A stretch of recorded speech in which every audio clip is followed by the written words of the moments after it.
জান্নাতুল বাকি নামটা শুনলেই আমাদের মনে একটা পূত পবিত্র কবরস্থানের কথা মাথায় আসে।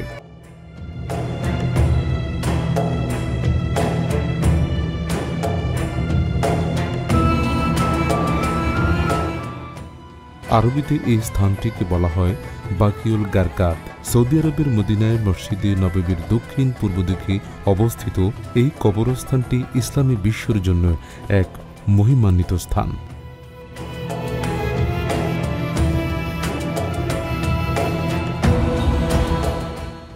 ইমাম মালিক রহমতুল্লাহ আলাইহির বর্ণনা মতে জান্নাতুল বাকিতে অন্তত 10,000 সাহাবার কবর রয়েছে।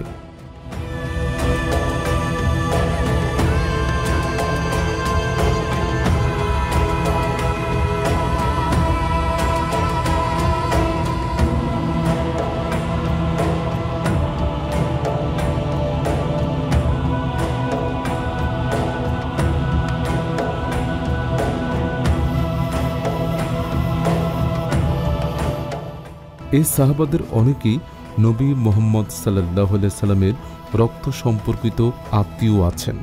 রাসূল সাল্লাল্লাহু আলাইহি সাল্লাম বেঁচে থাকতে একাধিকবার এই সমাধিস্থলে গিয়েছিলেন বলে সহিহ হাদিস বর্ণনায় প্রমাণ পাওয়া যায়।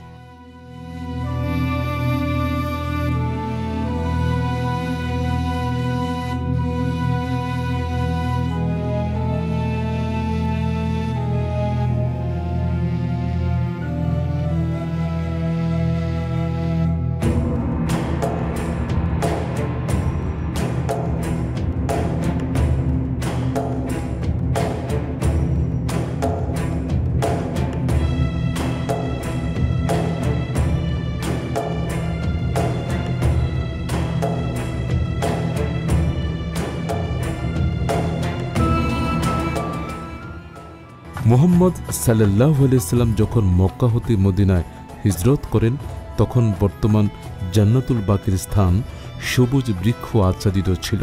মদিনায় মসজিদে নববী নির্মাণের সময় তিনি মসজিদের স্থান দুজন এতিম শিশুর কাছ থেকে কিনে নেন।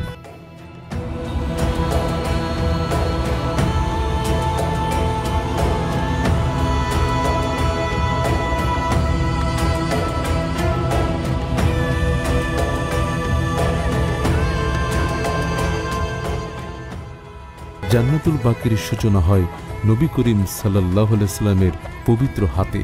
তার এক সাহাবী আসাদ বিন জাররার মৃত্যুর পর মুহাম্মদ সাল্লাল্লাহু আলাইহি সাল্লাম কবরস্থানের জায়গা নির্ধারণ করেন।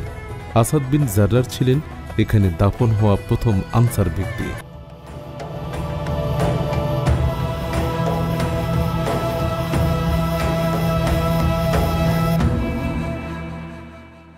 বলা হয়ে থাকে যে কবরস্থানের জন্য জায়গাটি আল্লাহর পক্ষ থেকে নির্বাচিত।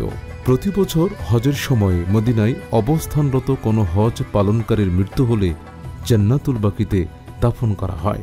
এছাড়াও মদিনার বাসিন্দারাও মারা গেলে এখানে দাফনের সুযোগ পায়।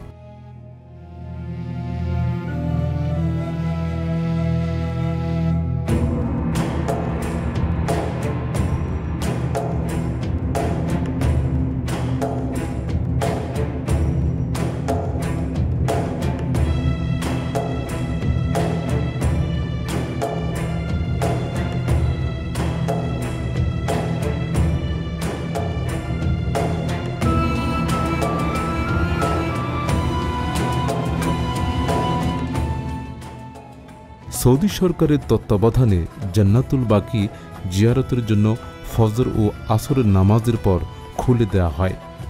এ সময় মুসলিম পুরুষরা জিয়ারতের জন্য ভেতরে যেতে পারে। ইসলামী শরীয়তে নারীদের কবর জিয়ারত করা বৈধ নয় মর্মে তাদের যেতে দেওয়া হয় না।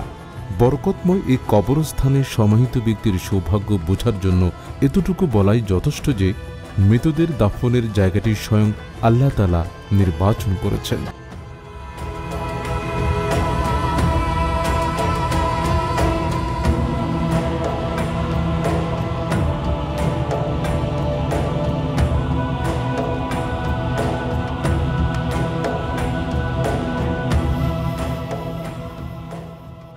তিরমিজি শরীফে আছে রাসূল সাল্লাল্লাহু আলাইহি সাল্লাম ইরশাদ করেন, কিয়ামতের দিন সর্বপ্রথম যে ব্যক্তির জমিনে চিড় ধরবে সে ব্যক্তি আমি। তারপর আবু বকর রাদিয়াল্লাহু তাআলা, তারপর ওমর রাদিয়াল্লাহু তাআলা, তারপর আহলে বাকি। আমি আহলে বাকির পাশে থাকব, তারা আমার সঙ্গে একত্র হবে।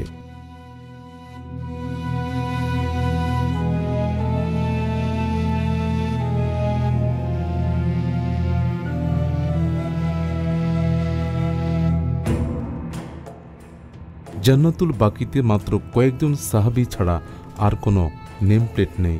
তারপরও মদিনার বয়স্ক ও অনুসন্ধানীদের কাছে জিজ্ঞেস করলে দু একটি কবরের কথা তারা বলতে পারেন। যেমন জান্নাতুল বাকিতে প্রবেশের মুখে আলাদা করে ঘেরাও করে রাখা কবর। এই দুই কবরের একটি হজরত ফাতেমা রাদিয়াল্লাহু তাআলা আনহা, অপরটি হজরত আয়েশা রাদিয়াল্লাহু তাআলা আনহা।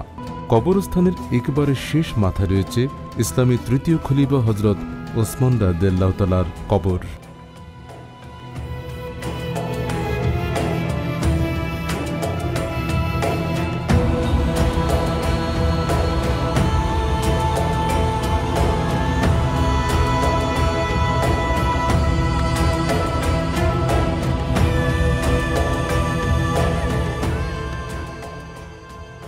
এখন জান্নাতুল বাকির চারদিকে 1724 মিটার দীর্ঘ দেয়াল নির্মাণ করা হয়েছে।